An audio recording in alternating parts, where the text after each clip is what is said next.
Today on Blue 58, the Packers meet a familiar, if infrequent, nemesis on Monday Night Football this week. What do they have to do to beat the Rams and keep their playoff hopes alive? Blue 58! Hello and welcome to another episode of Blue 58, the one and only podcast of thepowersweep.com. I am your host, John Meerdink. Very happy to be with you here for another episode. Before we get started, and I will remind you of this during the podcast, I want to remind you of our ongoing charity campaign. If you would like to be one of the lucky recipients of one of the 25 prizes we have up for grabs this year, head to thepowersweep.com, find information on how you can donate to one of our charities that we are working with this year to support what's going on with charitable foundations supported by Adrian Amos, Shamar John Charles, Aaron Jones, or Pat O'Donnell. It's all in good fun, and we're supporting some good causes along the way too. We've also already brought in a couple $100, and if you'd like to contribute, get those donations in by December 31st to be included in a drawing for one of those 25 fabulous prizes. We are in a sort of unique position. We've been here for a little while with the Packers, where they're kind of teetering on the brink of looking a little bit frisky in the playoff hunt while needing a whole bunch of help and also needing to win 4 games straight. I wrote for acmepackingcompany.com in one of our weekly kind of roundup pieces this week that, taken individually, I don't think there's any game the Packers have left that I don't think they can win. I think head-to-head they can probably beat the Rams. I think if they play to their potential, they could probably beat the Dolphins. Who knows what the Vikings are going to be playing for? And the Lions, you never know. But certainly the Packers shouldn't be counted out of any one of those games. The problem is the Packers have to win 4 in a row and get a whole bunch of help. So that's where it gets a little bit complicated. So while we would never root for the Packers to, lose or make things easy for us for trying to figure that out, we also have to balance expectations, I think, a little bit. So I think rather than diving into the nitty-gritty of every opposing team the Packers are going to play, we should kind of try to get a higher level look here about what each game says about the Packers relative to their opponents. So I've got 3 questions I want to talk through today. One that focuses specifically on the Packers, one that focuses on the Rams, and one that focuses on what the Packers have to do to beat the Rams. First question. Very Packer-centric. Are we finally going to see the plan? So the defining thing of the 2022 Green Bay Packers is their move to trade Davante Adams. Everything about their off-season centers around that. Trading Davante Adams allowed them to re-sign Devondre Campbell, re-sign Rasul Douglas. It gave them the draft capital to do a lot of interesting things in the draft. They had 2 first-round picks. They used one of their second-round picks they packaged both their second-round picks to move up and get Christian Watson. And there's been a varying, return on those investments that we'll see play out over the next few years. But all of those were part of the plan to be in the post-Davante Adams world. And we talked throughout the offseason and leading into the season about how it was going to probably take a little bit of time for the Packers offense to become what they were supposed to be in that post-Davante Adams world. No matter how good Christian Watson or Romeo Doubs were going to be right out of the gate, it was going to take some time for the Packers offense to become the version that it was supposed to be this year. Whatever the final version of that offense was going to be, it wasn't going to be present in weeks 1, 2, 3, maybe 5, 6. Hopefully by midseason, Watson and Doubs have their feet under him. Sammy Watkins is doing whatever he was supposed to do in the offense, and you build through the back half of the season. But as we saw and have continued to see, we didn't get that. Christian Watson was hurt in training camp, needed surgery, didn't get out onto the field until week 1, and we all know what happened in week 1. Then he had trouble staying healthy through the first 5-6 weeks of the season, kind of culminating with that concussion against the Buffalo Bills. In and out of the lineup, at best. Romeo Doubs kind of had the opposite trajectory. He was a big part of the offense early on, but then got hurt against the Lions all the way in Week 9. It seems like the Lions game was like Week 4, considering how long ago that feels. But he got hurt against the Lions in Week 9, and we haven't seen him since. Out the very first play of that game. Incidentally, I think if Doubs is healthy in that game and Watson is more than a week removed from his concussion, the Packers probably handle the Lions. And we're talking about at least slightly different picture here heading into Week 15. But now, Watson and Doubs are both healthy. Aaron Rodgers' thumb is at least healthier than it's been in quite some time. And we've got probably the best version of the offensive line we're going to get at this point in the season, considering that David Bakhtiari's body is now falling apart from the inside out. And I'm not blaming him for that. Appendectomies. Man, I've known people that it's just like one day you're fine, the next day you're feeling a little funny in the morning, and by the afternoon you're in surgery. The doctor's saying, "Yeah, pal, your appendix tried to kill you today." What caused it? Who knows? But we've got Zach Tom at left tackle, Elton Jenkins in his comfortable spot at left guard, Josh Myers, for whatever that's worth, at center, John Runyon at right guard, and Yosh Nijman at right tackle. The offensive line is at least stable at this point. The pieces should be in place. So are we finally going to see some version of the offense that we hoped that we were going to see all those weeks and months ago? We're probably going to spend a lot of time in the next few months and probably over the next few years wondering whether this was a good idea. Was it a good plan? I think only time is really going to bear that out, because we have to see what happens with Watson and Doubs, and even to a lesser extent, Quay Walker and Devontae Wyatt, because they're part of this too. It's going to take a while for us to see if the plan was good. But to this point, I think if you're Brian Gutekunst and you're looking at the 2022 season, you can sit there and say, well, I know it's bad. I know this season hasn't gone well, but this wasn't what we were expecting. This wasn't how this was supposed to be. Yeah, injuries happen to everybody, but the timing of those injuries, culminating with other injuries at different position groups, on top of Aaron Rodgers breaking his thumb, but being not quite hurt enough that he has to definitely sit down, but hurt enough that it's going to affect his performance. This isn't how it was supposed to be. At least now they can say, all right, we've got everybody who's supposed to be here in place. What does that look like? And I'm interested to see that this week. The second big question I have heading into this game is, would you trade places with the Rams? The Rams and Packers are not in dissimilar sorts of places. Both of them had much better 2021s than 2022s. The Rams are coming in at 4-9. They are even more beat up at key spots than the Packers are. Earlier this season, I think the picture was even bleaker, if that is possible.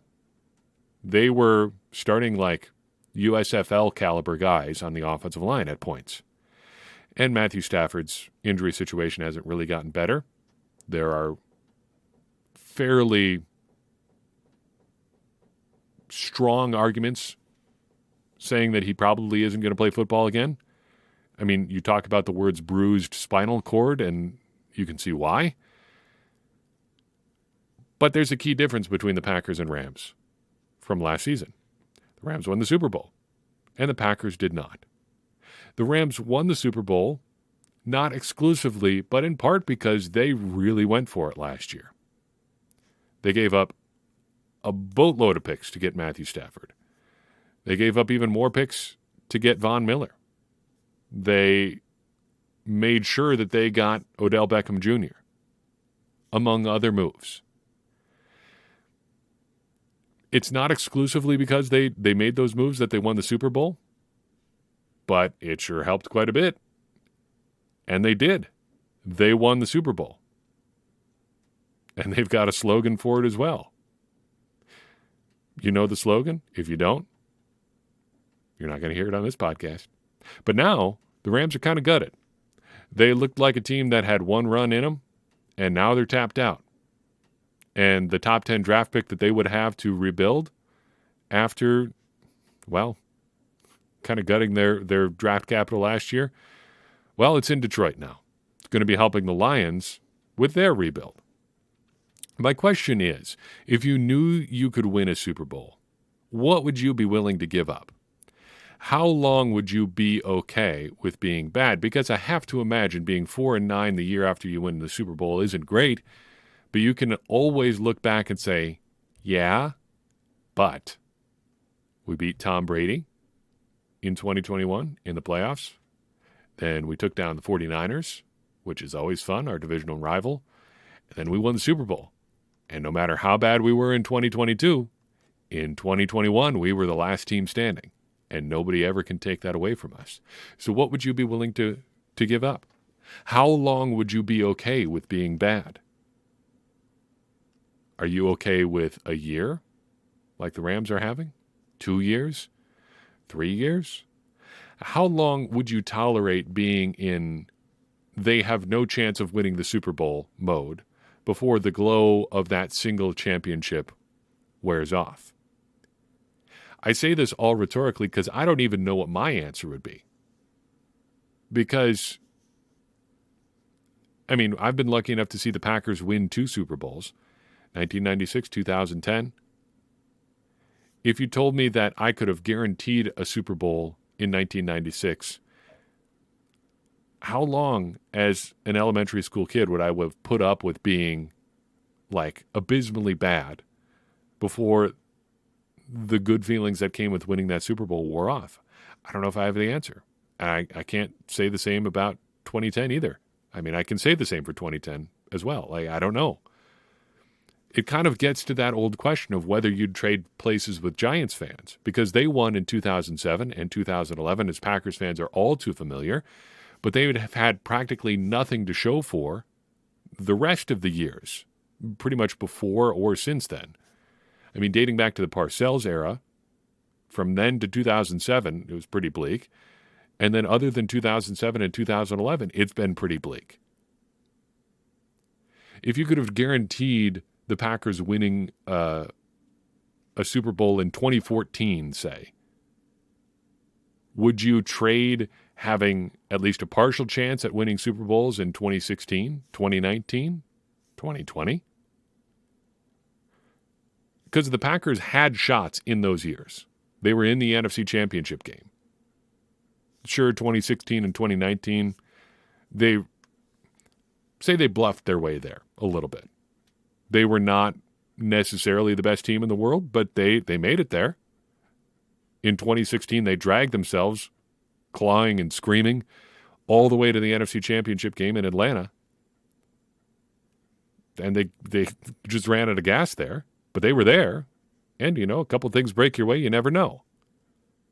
But they at least had a chance, and they had a chance in 2019, and they definitely had a chance in 2020. Would you have traded those chances for a guarantee? What would you trade for a win in 2020? If you could go back in time and say, okay, you know that Scotty Miller's going to go deep. You're on this third down right before the first half. What do you trade to have Adrian Amos step in there and pick off that pass? Heck, let's just really ice it. Pick it off and run it back for a touchdown. He stiff arms Tom Brady into the turf, like stomps on his throat on his way to the end zone. The Packers gut the Buccaneers at Lambeau Field. It's 56-3, and they go on and win Super Bowl, whatever that would have been. Rodgers throws 7 touchdowns as they obliterate Patrick Mahomes. How long would you accept the Packers being bad?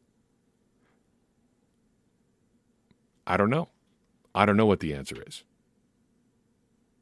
Before we get to the final thing I wanted to talk about today, I wanted to remind you about our charity situation. Again, we are collecting funds for charities supported by Adrian Amos, Shamar John Charles, Aaron Jones, and Pat O'Donnell. That is the Adrian Amos I'm Still Here Foundation. Shamar John Charles is working with the Wisconsin Alzheimer's Foundation. Aaron Jones is working with his A&A All the Way Foundation, and Pat O'Donnell is supporting the Vince Lombardi Cancer Foundation. We have information on how to donate to all of those charities at thepowersweep.com. I also have a link in the description of this show. Take a look at that. Consider supporting us. Consider supporting them. And we'll try to make it worth your while if we can do that. Last question about this final question in this podcast. As the Packers prepare for their final 4 games of the season, what do the Packers have to do to take care of business against the Los Angeles Rams? They're going for it. The Packers want to try to win out and make the playoffs. So what do they have to do this week to win this game? We've talked about how we're not sure they can do it 4 in a row. What a tall order that is, even if they do. Getting help beyond the Packers, they're going to need some. What do the Packers have to do to maximize their chances of winning in this game? First and foremost, the Packers are favored, and I think they're favored for a reason. I think they're going to win this game. I think they've got more left in the tank than the Rams do. They have at least a nominally healthy quarterback. What does that even mean for Aaron Rodgers in 2022? There's another question for you. It's been so long since we can say he's been 100%. What does it mean for him to be healthy? Because I don't know if we've seen him healthy and behind an offensive line that matters at the same time this year. So we'll figure that out on Monday too. But what do the Packers have to do to win this game that they should win? First, I think you've probably got to ride A.J. Dillon a little bit more. He's been the hotter of the 2 running backs over the last couple of games. Aaron Jones has been banged up a little bit. I think if he's going to have this hot streak in him, you've got to let him go, let him cook while he can. And behind a stronger, better offensive line than I think we've seen pretty much at any point in the Packers season to this point, there's no reason not to. Let A.J. Dillon pound away, take advantage of the cold December weather, and just let him bludgeon this Rams defense that is a little bit undermanned at this point in the season. The second thing I think the Packers have to do is figure out a way to pressure Baker Mayfield. Now, Mayfield has been a fun story over the past, week and a half now. He gets released by the Carolina Panthers, claimed by the Los Angeles Rams, who desperately needed him and also wanted to keep him away from the San Francisco 49ers. And then, lo and behold, he's in the lineup. Had one real practice, it sounds like, with the Rams leading into that Thursday night game.